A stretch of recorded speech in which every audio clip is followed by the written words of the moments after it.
أعوذ بالله من الشيطان الرجيم بسم الله الرحمن الرحيم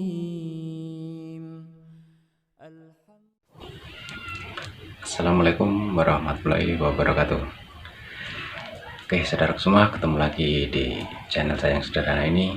Mudah-mudahan hari ini kita masih dalam keadaan sehat walafiat, dan mudah-mudahan rezeki kita hari ini masih melimpah ruah dan semoga lebih baik dari hari sebelumnya, dan mudah-mudahan rezeki kita untuk kedepannya akan lebih baik dan lebih baik lagi.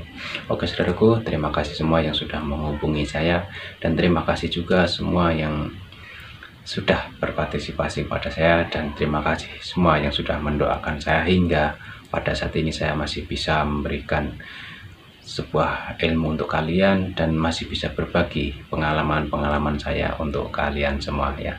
Mudah-mudahan kita semua, seluruh umat muslimat dan seluruh semua hamba Allah yang masih ada di dunia ini diberikan kesehatan, dan mudah-mudahan dihindarkan dari segala bencana dan diberi selalu barokahnya. Amin amin ya rabbal alamin. Oke saudara semua, pada kesempatan malam ini saya akan mengabulkan sebuah request dari saudara kita. Jadi ada salah satu yang request untuk bagaimana cara mengamalkan sholawat Nurzati. Ya oke saudara semua, jadi saya akan bahas malam ini mengenai sholawat Nurzati. Jadi sholawat Nurzati ini memang sangat-sangat bermanfaat sekali untuk kehidupan kita sehari-hari. Kita setiap hari membacanya aja di waktu kita senggang, di waktu kita santai, ataupun di waktu kita kerja, kita mendapat pahala.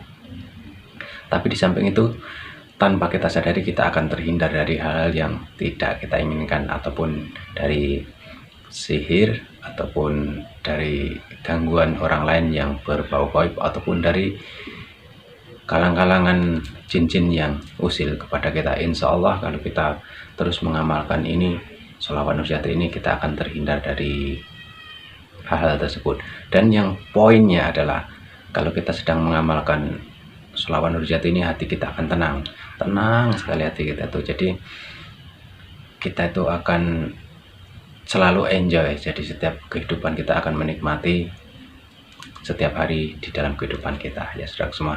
Jadi saudara semua, untuk masalah sholawat Nurzati ini sebenarnya sangat baik diamalkan, sangat bagus diamalkan, dan sangat bagus sekali diamalkan apabila malam hari. Karena itu nanti kalian akan terasa efeknya sendiri.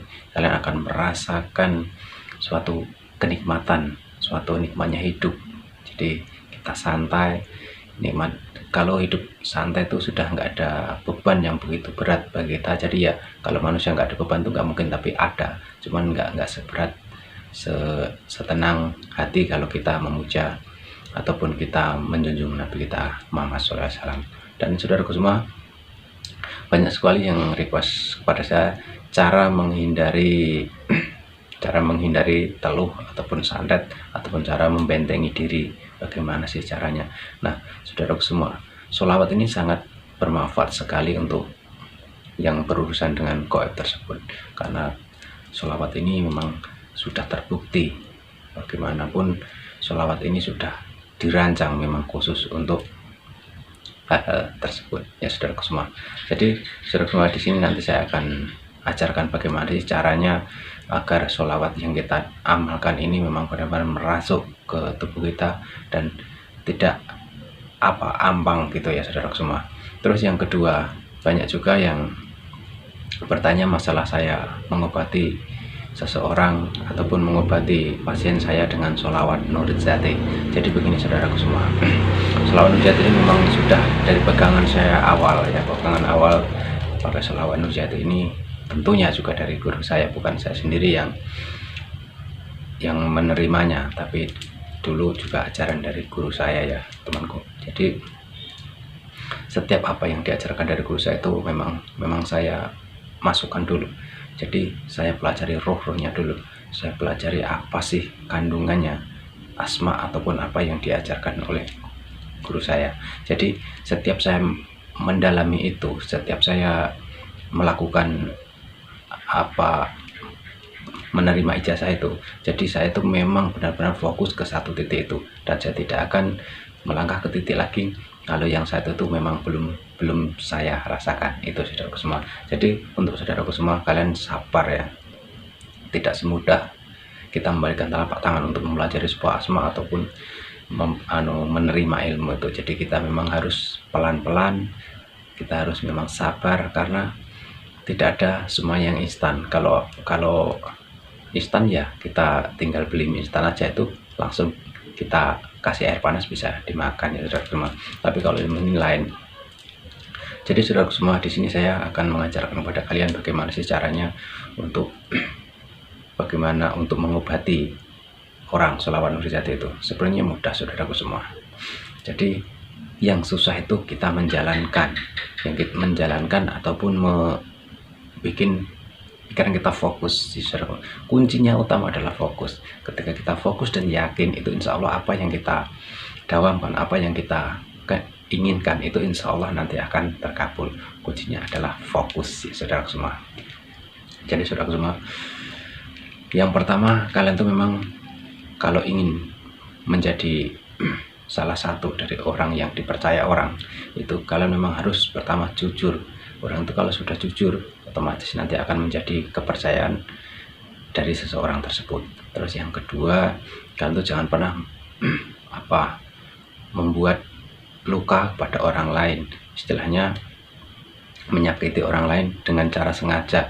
Itu insya Allah nanti kalian juga akan tenang hidup kalian dan akan dipercaya orang lain. Terus yang ketiga, jangan pernah mengharapkan imbalan sedikit pun. Itu saudaraku semua. Kenapa saya selalu bilang jangan pernah menerima mahar ataupun jangan pernah menerima imbalan apabila kalian mengobati orang? Itu khususnya untuk murid-murid saya semua. Jadi kenapa saya bilang begitu? Karena itu nanti akan mempengaruhi pengobatan kalian sendiri ataupun akan mempengaruhi diri kalian sendiri. Karena kalau kita mengobati orang mengharapkan sesuatu dari orang tersebut, itu sangat tidak boleh. Jadi lakukanlah dengan ikhlas. Kalau kita sudah ikhlas untuk mengobati orang, untuk membantu orang, insya Allah nanti apa yang ingin kita doakan, apa yang ingin kita jabakan kepada pasien kita, itu akan dikabulkan oleh Allah Ta'ala, insya Allah ya. Jadi kuncinya adalah ikhlas. Keikhlasan itu ada susah untuk dijalani, tapi kita semua bisa melakukan asal memang kita sungguh-sungguh ya saudara semua. Jadi jalani aja dengan ikhlas.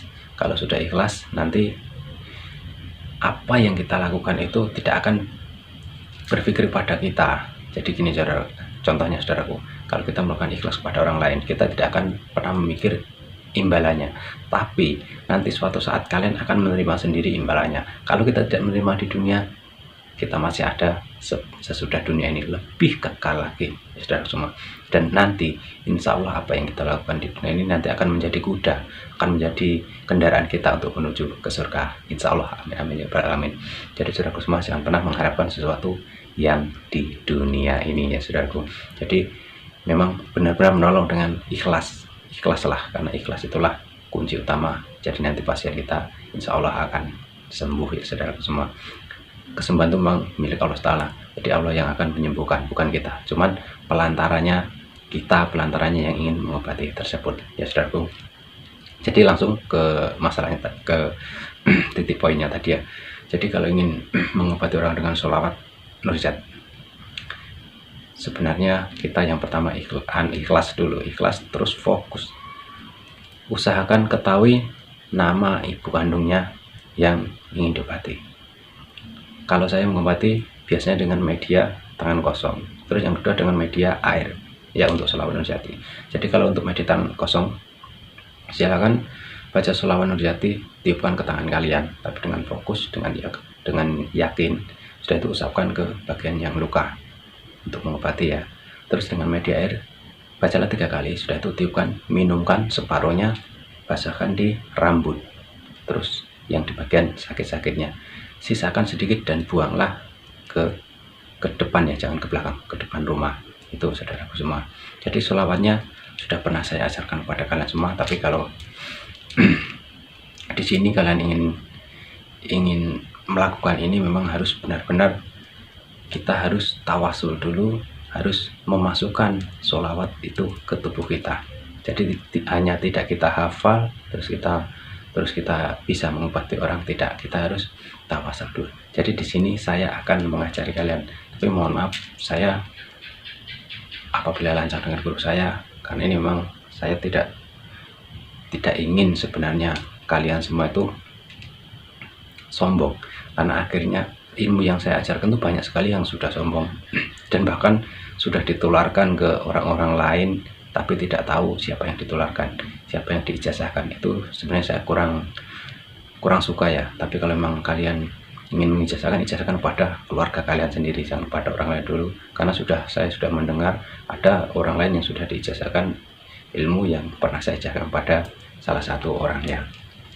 Jadi saudaraku semua,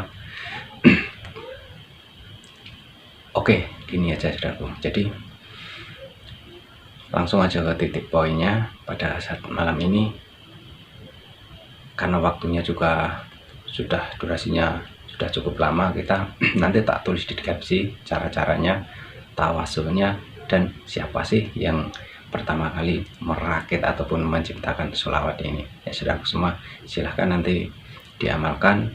Kuncinya itu tadi, kalian yakin dan fokus ya saudara semua. Nanti saya tulis di deskripsi, silahkan simak di deskripsi di bawah ya. Di bawah itu di kanan ada tanda segitiga, itu silahkan baca, di situlah yang namanya deskripsi, karena banyak sekali yang tanya masalah deskripsi ini.